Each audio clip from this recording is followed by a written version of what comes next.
Hello, everybody, and welcome back to yet another Coinsider live stream.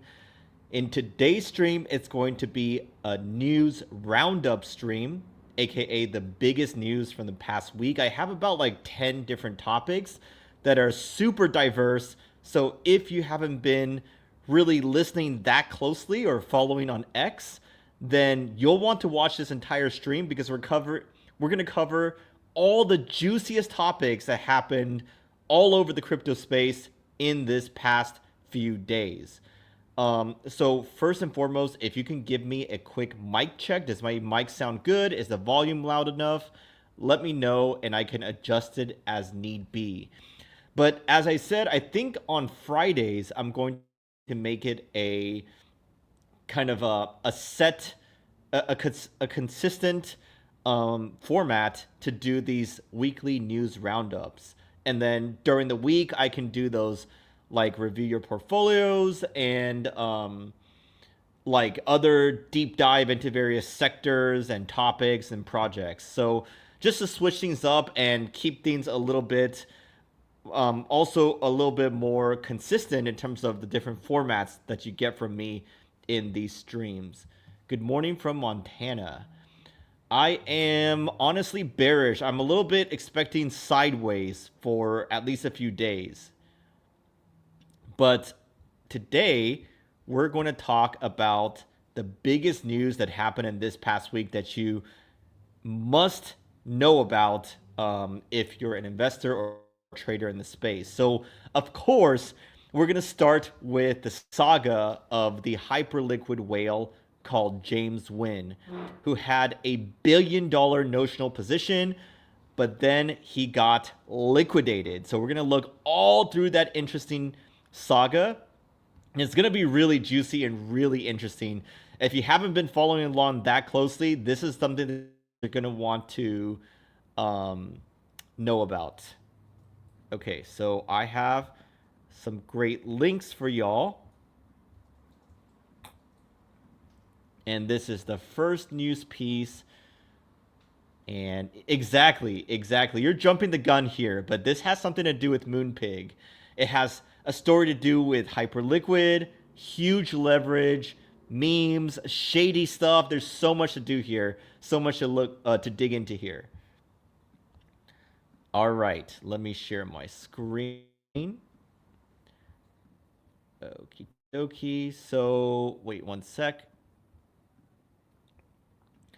So we have to start off with an overview.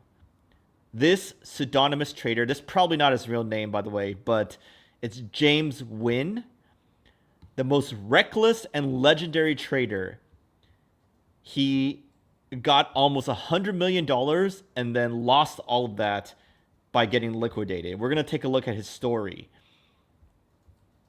So who the heck is James Wynn? He's a pseudonymous crypto whale, known to be the most aggressive trader alive, known for swinging a 9-figure position on Hyperliquid. Supposedly, according to him, he comes from a small town in England that nobody knows of. In late 2022, he started with just $200. By mid-2025, he made over $87 million, mostly from high-leverage altcoin plays and meme tokens. No VC, no insider info. Actually, not sure about this, but we'll see. Just pure unhinged execution. He got in early on Pepe when it was under 600K and made quite a bit, made meme coin history.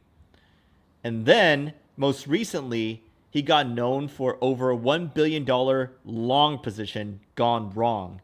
Used 40x leverage and got liquidated around 105,000. So honestly, Bitcoin wasn't even crashing. It was just like ranging between these positions, right? But he like just was too degenerate, used so much leverage that like everyone was like, what is he doing? Max leverage. He uses 10 to 40x leverage, and his positions can range from 100 mil to over 1 billion. Like, look at this. This is crazy. Look at this loss, this P&L. He trades publicly, he builds hype, pumps his bag, and creates copycat frenzies.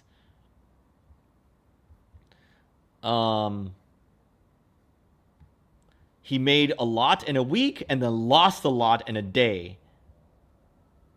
So, okay, that's enough from this thread.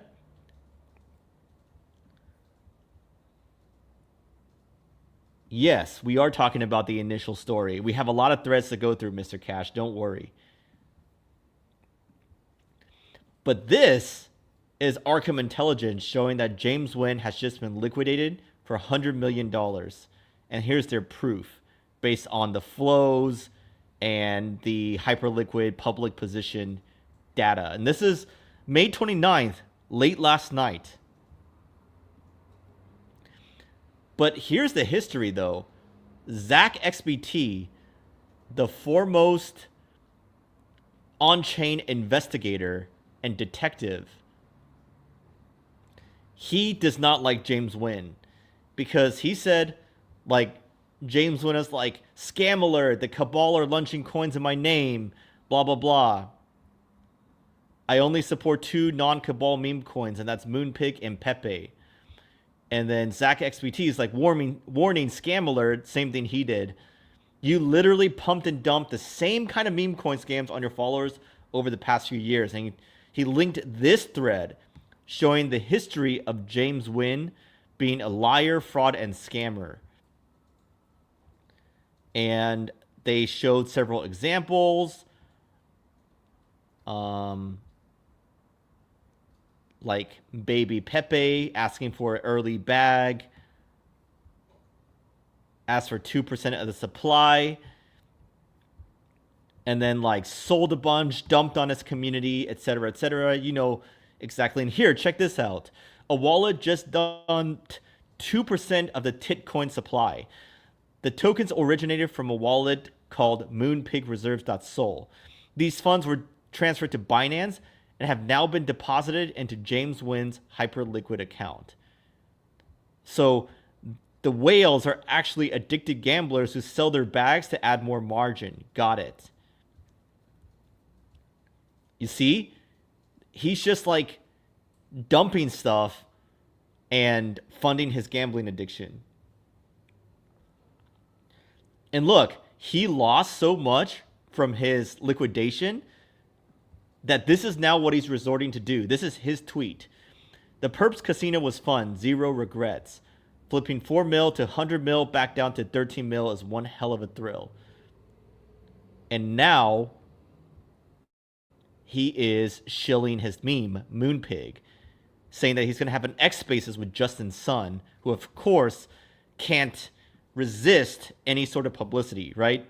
And another thing he's doing is shilling his ref link, his referral link for Hyperliquid, which he hasn't made that much on. So he's just like, people were making fun of him, saying like, I'll have a fries and a Coke, please, saying that he has to go back to McDonald's for work because he's such a degenerate gambler, right? So this is what happened with the story of James Wynn, the Hyperliquid whale who was flirting with a $1 billion notional position, but got liquidated when BTC really only ranged a few percentage points. It didn't even really crash.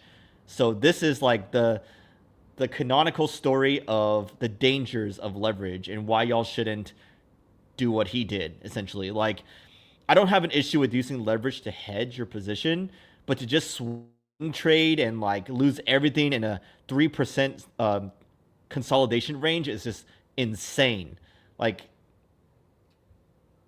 yeah, anyone with a brain should just buy and hold. Yeah, exactly. Marking's starting to dip more. I mean, he did say stuff about the trade war, like the trade war is back. I told y'all so, by the way. Like, people didn't watch my trade war video because y'all thought it was over, but I said it wasn't over. Check this out. This one. How his trade war affects crypto long term. Y'all thought it was over and didn't watch this one, but lo and behold, It's back, and my analysis there is still valid. So definitely go watch that one. He lost like most of his cash on Hyperliquid, swing trading, and using high leverage and perps. Yeah, that is true though, Rico. Like we did have like weeks of up and up and up, so it's normal to have, oh dang, it's dumping even more, just like Chatterbrain said. So it's normal to see a correction, right? It's normal. Like over the month, we're still up. 7-day period, it's been a correction, but I think it's normal to see a correction and healthy too. But anyhow, this is the news roundup, folks. So, like I said, we have other news topics to talk about besides this Hyperliquid degen whale, James Wynn.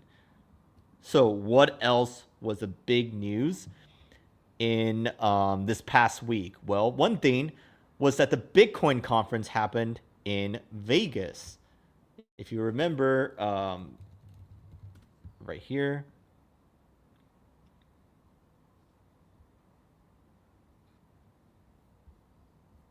Well, okay, this changed because there's a recap.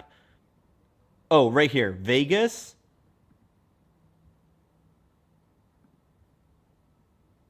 Oh, it's going to happen in Vegas again. Okay. But basically, this conference is going on. They had a lot of big guests, including the vice president. But there's a lot of big announcements that I want to go through here. So, for example, here is a big one.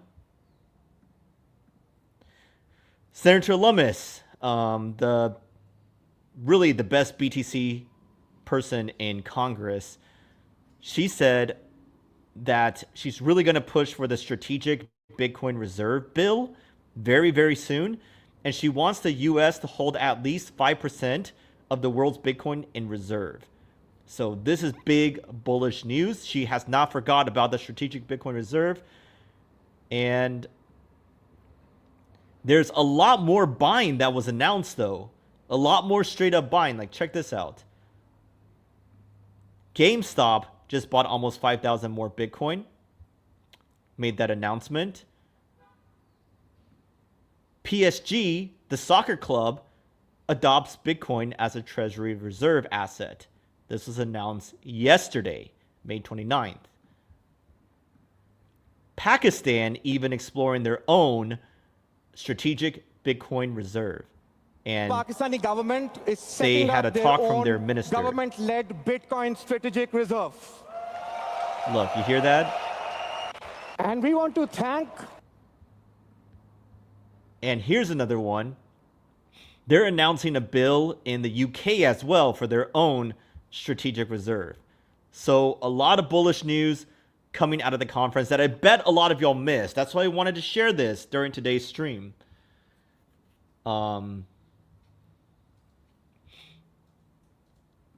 Yeah, a lot of bullish announcements coming out of the Bitcoin conference. But there's more. There's more. We're just getting started with this past week's bullish items.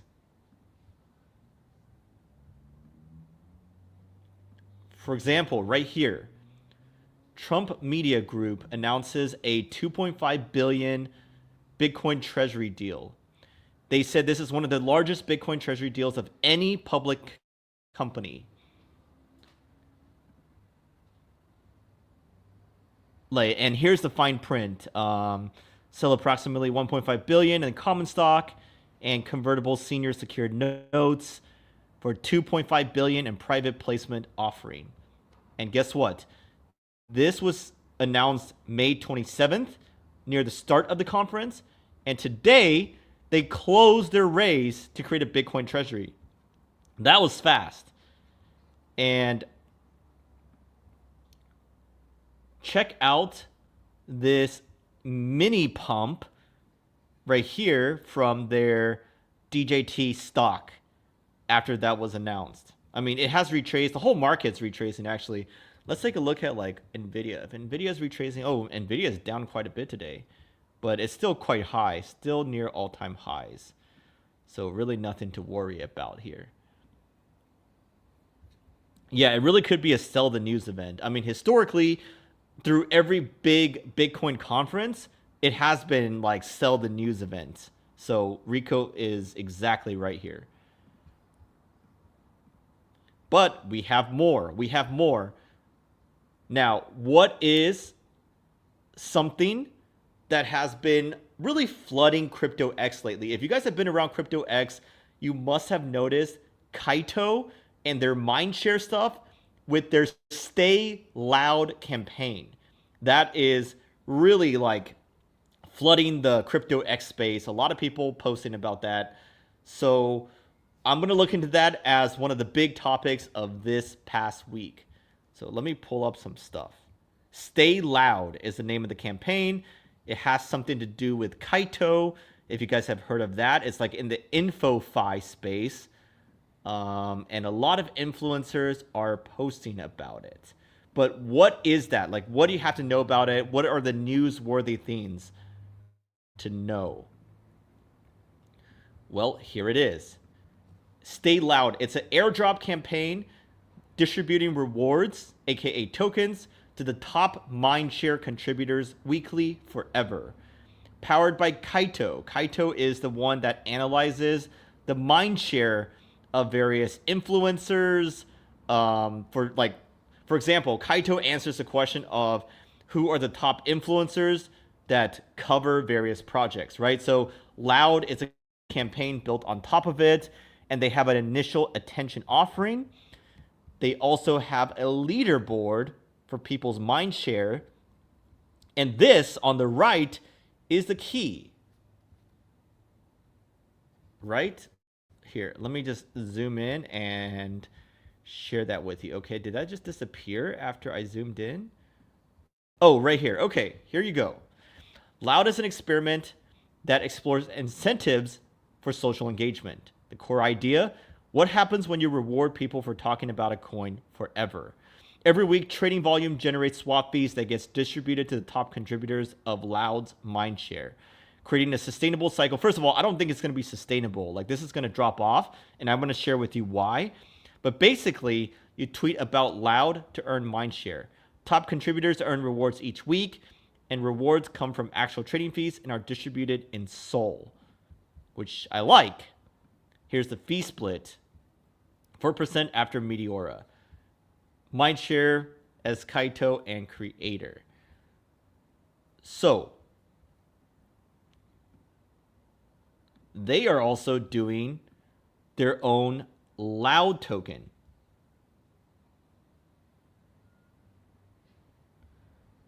Influences that are shilling that, stay away. I kind of agree, and we're going to see a lot of examples of why.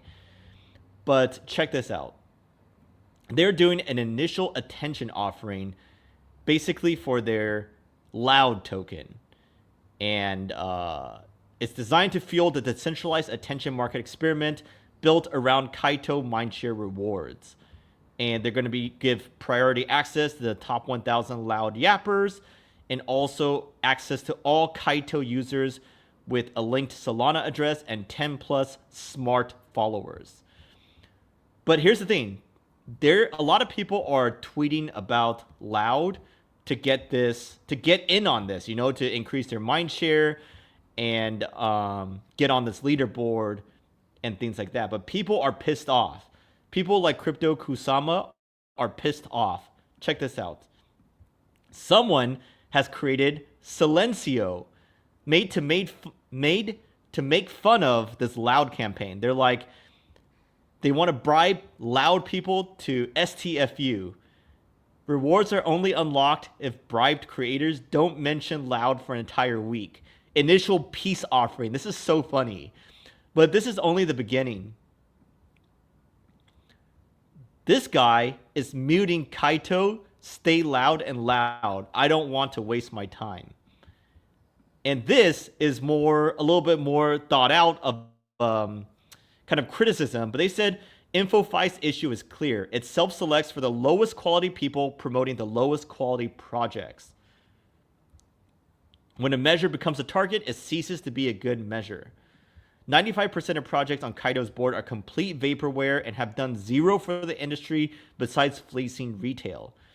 And now these influencers are just trying to make a few bucks. So it's just social cloud farming, right? And they say Loud IO is the ultimate representation of why Kaito mindshare is worthless and no longer a signal worth paying attention to at all. Ultimately, mindshare rankings are exactly the same as CMC or CoinGecko rankings, completely meaningless at determining whether a project is worth paying attention to or not. And Flood wrote, can't wait for Kaito to go to zero so Twitter stops getting spammed by plebs e-begging. What do y'all think, right? Exactly. See? Crypto Kusama said exactly. So I think it is a little bit annoying, and I do think it's adding a lot of noise on Crypto X. So I do agree with some of these criticisms. However, I do want to share with y'all an even better airdrop if Loud is worthless. And that's our retail DAOs 2-for-1 airdrop. So if you're not in retail DAO yet, you definitely should join.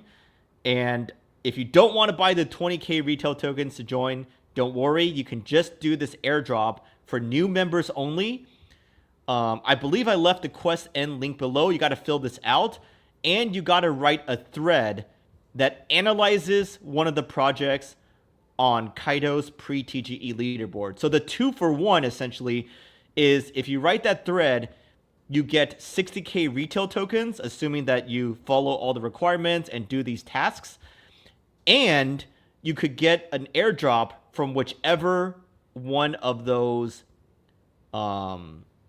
projects that you choose right here, right? Like any of these you can write something about. Anyone you choose. But be sure to check their requirements because we don't guarantee that you'll qualify. But most likely, just if you do everything right, you will get 2-for-1. And if you want more details, I don't want to waste time during this news roundup stream. But if you want more details, wait one sec. I just got a... Yeah, if you want more details, just follow us on X. And you can even see this thread that I wrote about Mega ETH, which is a great example. I analyzed it. It took me like 30 to 45 minutes. It wasn't AI generated, as those will get rejected. And then I also wrote at the end, this thread was made in part for Retail DAO's 2-for-1 airdrop, right? So, and then you submit that over here, and then that's it. We just want to see people that are great researchers get the tokens they need to join us. So if you do a little bit of work and you're not lazy, you're not trying to farm this, you're not using AI, then definitely do this airdrop soon before it ends. Now, we got more on our weekly news roundup.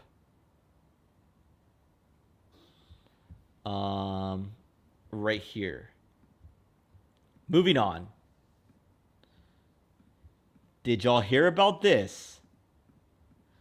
FTX started distributing $5 billion to the creditors. Some people have already received their funds.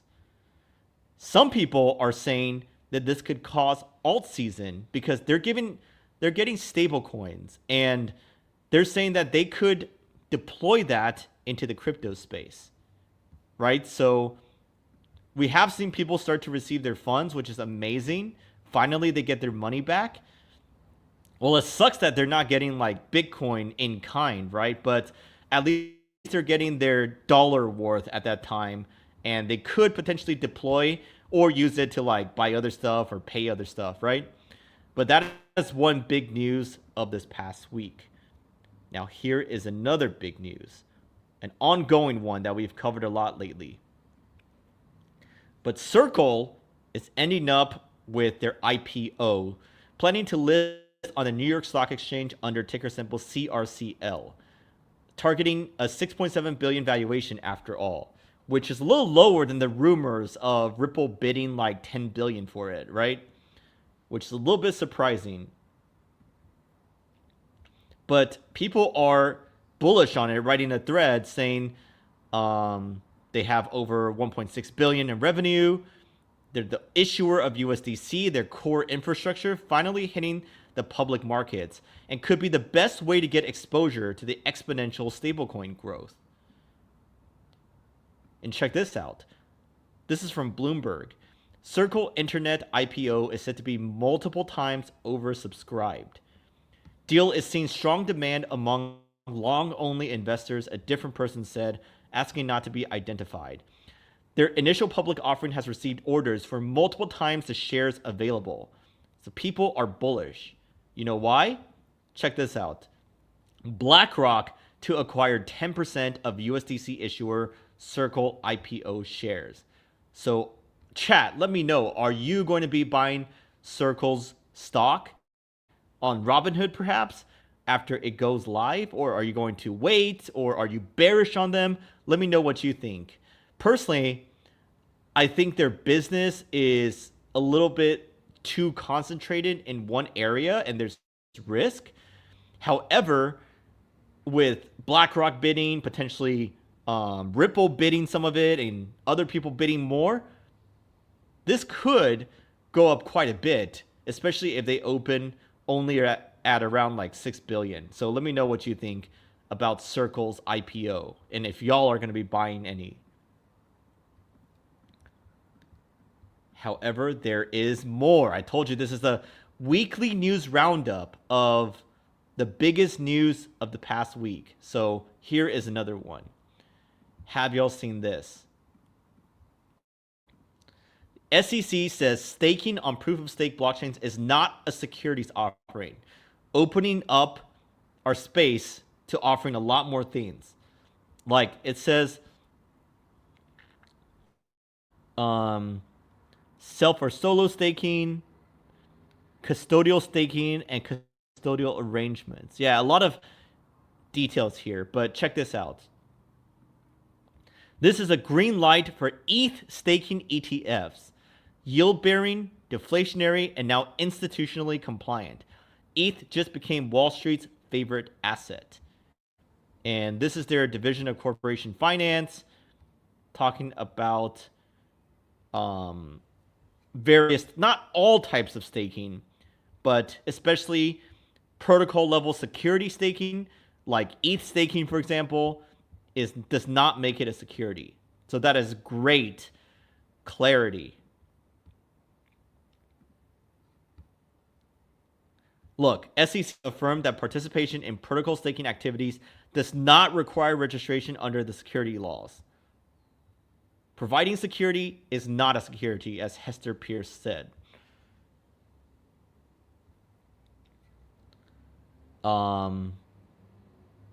This bodes well for other types of non-custodial staking activity, including liquid staking. Does this clear the way for ETFs to include staking? Yep. Very, very simple answer. What do y'all think? You like this for staking?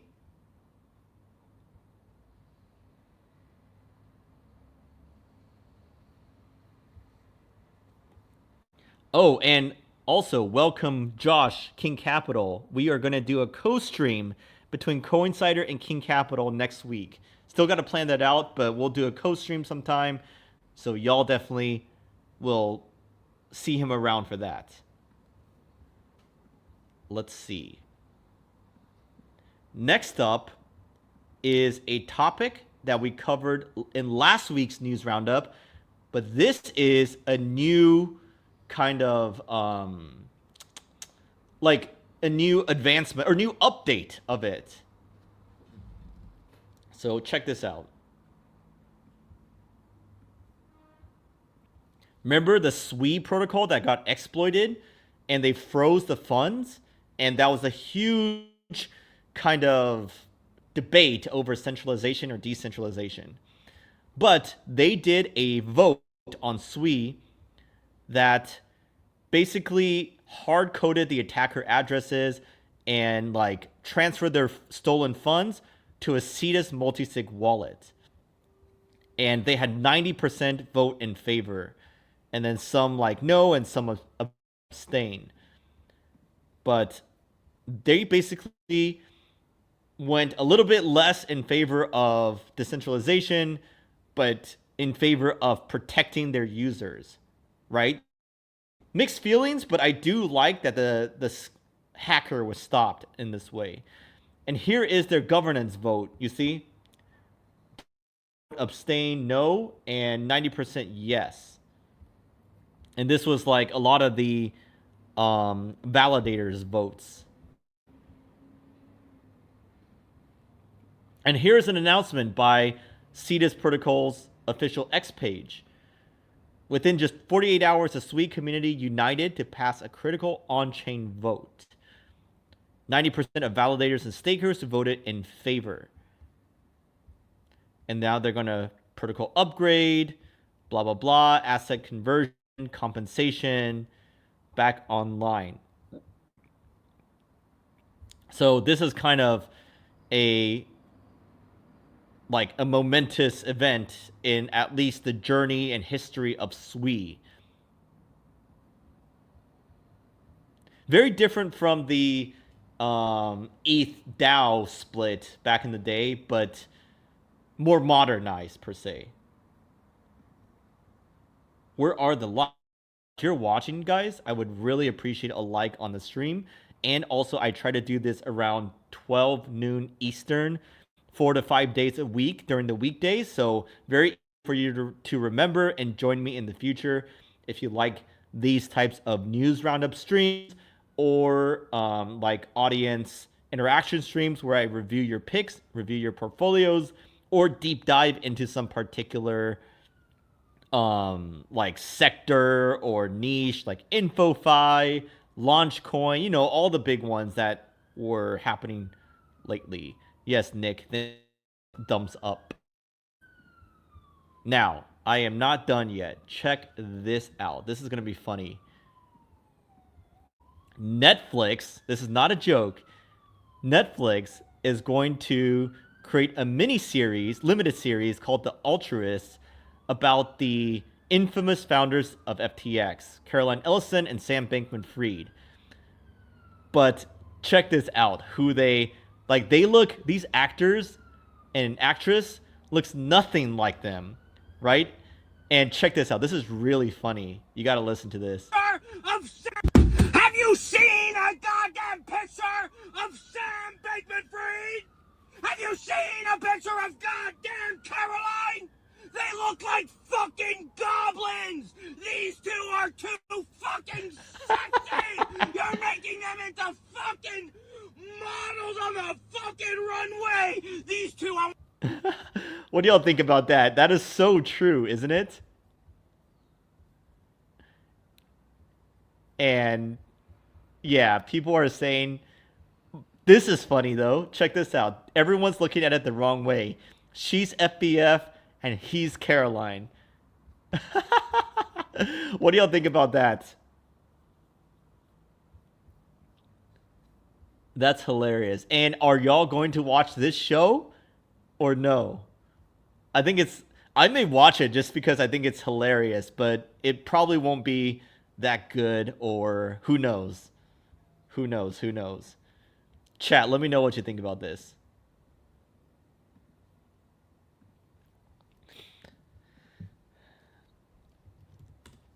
But the last thing, oh wow, we got a dip during the stream.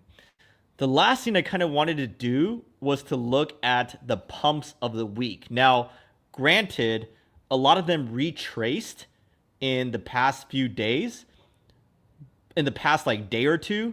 As we know, the market is very choppy, but some things that really had a notable pump this week is Hyperliquid, especially right here to new all-time highs, as you see here. Definitely notable pump. And then ETH, this was notable. This move right here to close to 2,800. Like I said, things retrace. Okay, I get that. But I just want to point out and spotlight the notable pumps. Another one was Ton, which pumped. You see this? This was like their... Oh, that... It got deleted, though. There was a post about Grok and Telegram. Where was it?